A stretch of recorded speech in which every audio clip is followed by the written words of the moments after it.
Welcome to a deep dive that'll seriously change how you see the city streets.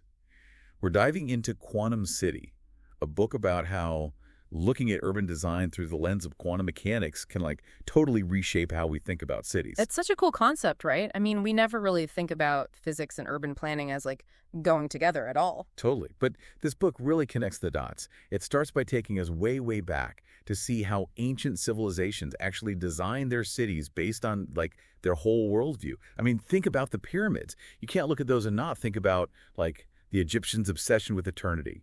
It's so true. Their architecture was all about legacy. They used those massive stones to create structures that would last forever. The book talks about how that was a direct response to the ever-changing desert landscape. Those pyramids with their symmetry and grandeur were their way of bringing order to a world they saw as, well, ruled by these unpredictable gods. It's like they were imposing their worldview on their environment. And then you have the Romans, who were all about order and structure. The city grids were legendary. Totally. And the book argues that for the Romans, a beautiful city wasn't just about aesthetics. It was about reflecting their laws and principles. Their whole grid system was about efficiency and making sure everything ran smoothly, just like their empire. Yeah. Think about those incredible forums in Rome. Each one was designed to showcase the power and order of Roman civilization. It's mind-blowing to think those ancient worldviews still have an impact on our cities today, even in small ways. Yeah. But get this.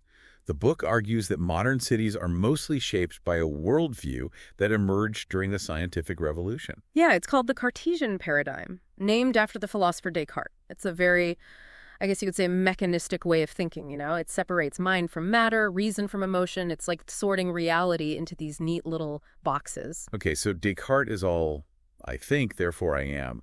But how did that actually end up shaping how we design cities? Give me the breakdown. Okay, so picture a machine. It has all these separate parts, each with one specific job. You can take it apart, put it back together. The parts are interchangeable. The Cartesian paradigm basically took that same logic and applied it to the world and to our cities. So are you saying that instead of designing cities as these organic interconnected ecosystems, we started treating them like machines? Dividing them into zones and specialized areas like it's all one big assembly line. Exactly. Zoning is a perfect example. We decide this area is for housing, this one for business, this one for industry, and it's efficient, but it can also make cities feel a bit, soulless, they lack that vibrancy and interconnectedness of older cities. And the book suggests that maybe, just maybe, it's time to move beyond this mechanistic way of thinking. So are you saying it's time to, swap our blueprints for something a little more quantum? That's where things get really interesting. Instead of that rigid mechanistic model, the book dives into this whole quantum paradigm, a new way of seeing the world that really embraces interconnectedness and complexity. Okay, I like it, but I'm also a little lost. We're talking about cities, right? Not subatomic particles. Break it down for me. Think about it this way. In the quantum world, things aren't so black and white. It's all about possibilities and uncertainty and how, everything's kind of intertwined. So instead of rigid categories, you've got this duality, the idea that seemingly opposite things can actually coexist and even complement each other. So how a city can be chaotic and beautiful at the same time. Exactly. Or how a neighborhood can be both historic and constantly evolving. Just like we can't fully understand a city by just analyzing each individual street corner, quantum mechanics shows us that you can't really understand the whole just by looking at the parts. It's about relationships, the emergent patterns that come from all those interactions. So how do we actually apply that quantum thinking to a city? Do we need to start factoring in urban superposition and civic entanglement? Thankfully, no. But the books suggest that instead of imposing all this strict control and trying to predict every little outcome, we should embrace the fact that cities are dynamic. We need to create frameworks that allow for adaptation, for things to kind of emerge organically, leave room for serendipity. That actually makes a lot of sense. There's this concept in the book that really stuck with me, this idea of divinity. It sounds like, I don't know, some made-up sci-fi word, but it's really kind of brilliant. It is, right. It's about finding that sweet spot between, too much sameness and too much difference. The book uses the example of a musical composition. You need different notes, different instruments to create a harmonious whole. So we're not just talking about, visual variety. It's not just about making sure every building isn't a boring beige box. It's about a city offering a diverse range of experiences. Exactly. Think about neighborhoods with a vibrant mix of functions, cultures, social groups, spaces that encourage a bunch of different interactions and experiences. That's like divinity in action. So if we bring all of this together, it seems like we're not just talking about city planning. We're talking about a whole new way of approaching urban life in general. Like it's almost as if Quantum City is giving us the blueprint for a whole new kind of city, right? Right. The book literally calls it the Quantum City, and it lays out some really fascinating principles for making it a reality. One of the big ones is this idea of designing with flexibility and adaptability in mind, because the quantum world is constantly in flux, constantly changing, and our cities need to be able to change too. It's like we need to swap out the concrete for something a little more dud fluid. Especially these days where everything moves so fast. I mean, who even knows what our cities will need in 50 years, let alone 100? Exactly. And that leads us to another key idea in the book, the importance of memory and identity in urban design. It talks about 3 types of memory that any well-designed city should respect. Okay, I'm all ears. Tell me more about these memory lanes we should be building into our cities. What do they actually look like in the real world?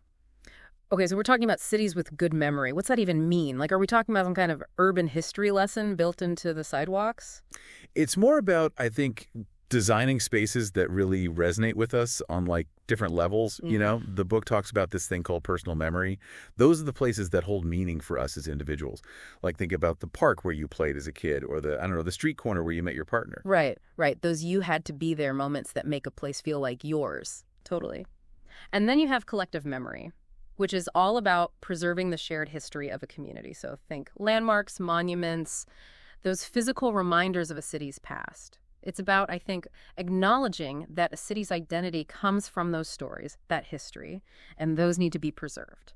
So it's less about like bulldozing to make way for the shiny and new, and more about finding those ways to weave the old and new together. Yeah, exactly. It's definitely a balancing act. Like, how do you honor the past while still making space for the future? Right. And that actually leads perfectly to the third type of memory that the book talks about, the memory of knowledge.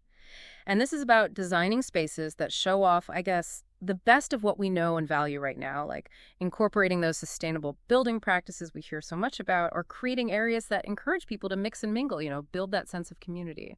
So it's like we're embedding our values and knowledge into the actual city. That makes you think twice about those design choices. Like, what will our buildings say about us in the years to come? Yeah, it's a big responsibility for sure. And the book argues that we need to get away from this idea that a city is like a finished product. Once it's built, it's done. We need to think about it more dynamically in a way that lets people be co-designers of their own urban spaces. So less top-down planning and more bottom-up participation. How do we make that happen? Well, they talk about this thing called scenario buffered design, which sounds really complicated.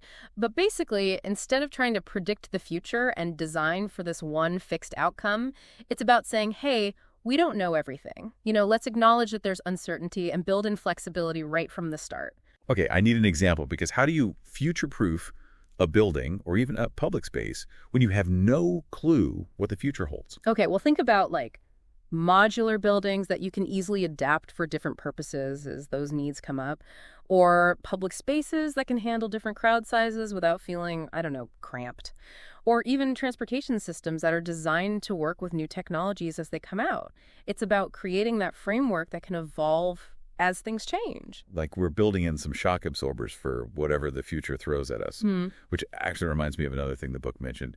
The user is co-designer. It's like that old saying, if you want something done right, do it yourself, right?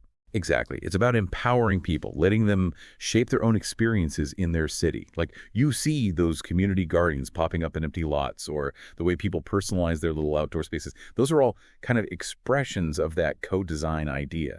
So it's less about some like top-down authority saying this is how you will use this space. And it's more about creating an environment that people can, make their own. No. Which feels very, dare I say it, quantum. I know, right? Just like in quantum mechanics, where the observer has an effect on what they're observing, a city is shaped by everyone who lives there. It's a two-way street. And Quantum City really seems to argue that that back and forth is key to creating these urban environments that are vibrant, resilient, and really put people first. So as we wrap up our deep dive into Quantum City, it seems like we're left with more questions than answers. But I think that's a good thing, right?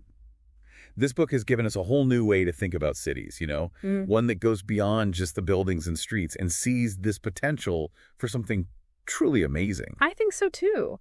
It's about really digging into the complexity and, let's be honest, the uncertainty of cities, but also the beauty, and realizing that building a quantum city isn't about checking boxes off a list. It's about having those conversations, being able to adapt, and letting the people who live in these places shape them. It really makes you wonder, what will your quantum city look like?